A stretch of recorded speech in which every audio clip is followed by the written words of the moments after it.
New York City, 2001. No tall building had ever collapsed primarily due to fire. But that's exactly what investigators believe happened to the 47-story World Trade Center Building 7 on September 11th.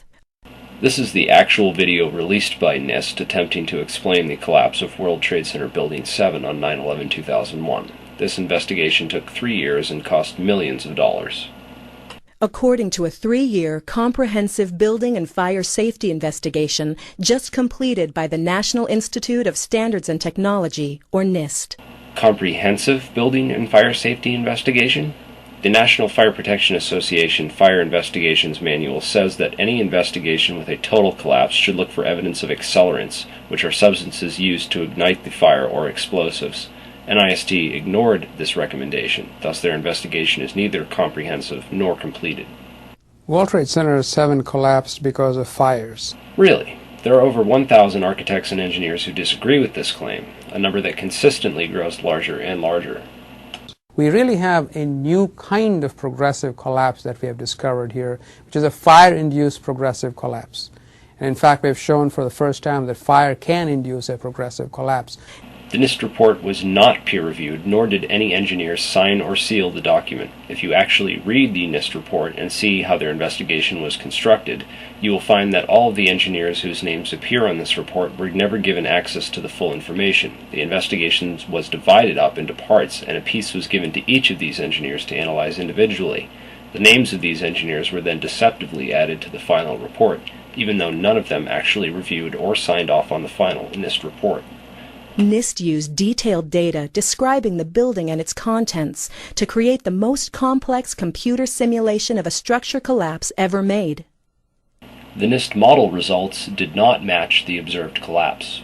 The NIST model graphic shows twisted sides and warping that did not take place during the actual collapse. The model did not at all resemble the observed event and is therefore false. Falling debris from Tower 1 started fires on 10 floors in Building 7. NIST ignored testimony by Barry Jennings, Michael Hess, and Matthias Levy that the fires in World Trade Center 7 started at 9:30 a.m. This is in direct conflict with the official story that the fires could not have started until after World Trade Center 1 fell over, an hour later at 10:28 a.m. A break in the city water main from the collapse of the towers disabled sprinklers in the lower half of WTC 7, allowing fires on those floors to burn for 7 hours. NIST exaggerated the duration, 7 hours, and the temperatures of the internal fires. Neither can be verified by observation. This has been meticulously fact-checked and sourced by David Ray Griffin in his book The Mysterious Collapse of World Trade Center 7, Why the Final Official Report About 9/11 is Unscientific and False. The NIST computer model was validated with evidence from videos, photos, witness accounts, and other data. This is an absolute lie. NIST has never published their modeling data, so it's not open to peer review and thus can't be validated. Furthermore, NIST ignores any and all photographic and eyewitness evidence which conflicts with their report, even evidence NIST used in its previous investigation and interim report on 9/11. It shows that heat from fires expanded long support beams, causing connections and floors to fail. NIST assumed no thermal conductivity of steel at all in their model. None. Imagine that steel will not conduct heat the next time you hold a needle over a match or grind a bolt or lawnmower blade on a grindstone. Why did NIST assume no thermal conductivity of steel?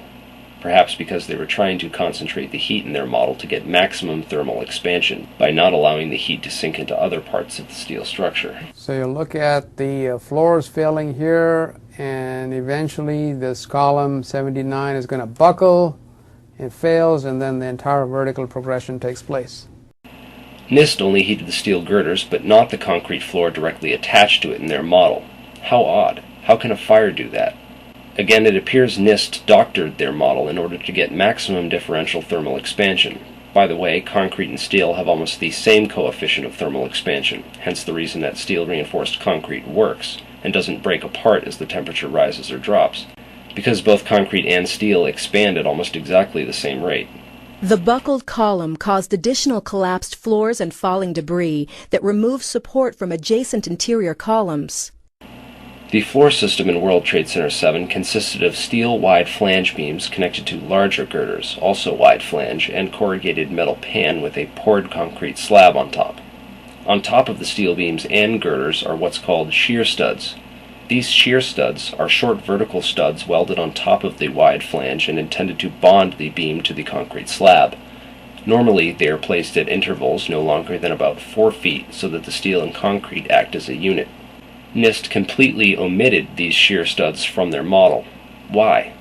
The NIST interim report released in 2004 correctly stated that the shear studs were indeed used on both the beams and the main girders. However, in the final report released in 2008, NIST stated that no shear studs were on the main girders. They lied. Why did they do this? Perhaps because they are trying to disassociate the steel from the concrete slab in their black box computer model. Why do this?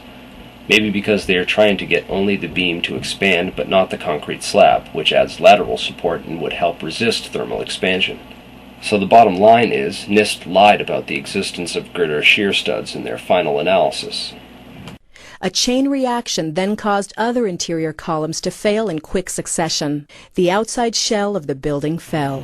NIST totally ignored the eyewitness accounts of explosions, including that of Kevin McPadden and Barry Jennings. The NIST team found no evidence that explosives were involved in the collapse.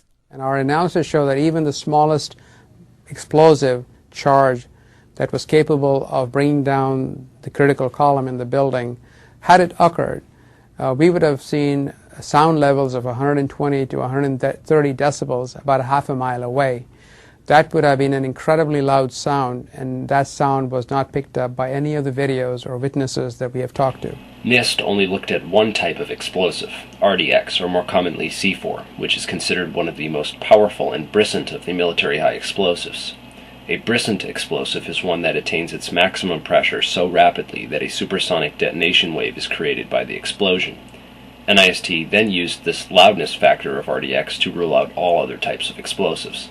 The team found that World Trade Center 7's design was generally consistent with the relevant building codes when it was built. Our high-rise buildings in this country are very, very safe. Having a collapse of this nature is a very rare event. Nevertheless, to ensure that buildings do not collapse in fires, even when sprinklers fail or are not present, the NIST team urges re-evaluation of the fire performance of structures with long-span floors and other design elements similar to WTC 7. I've included a list of additional evidence which NIST ignored in their investigation in the description of this video. I encourage viewers to look at this information themselves and perform their own investigation into all the points brought up in this short video. The team's report also calls for stronger codes, standards, and practices so that other buildings don't suffer the same fate. NIST did not perform this investigation to address fire safety issues for buildings. They did it to silence 9/11 conspiracy theories and the facts that support them.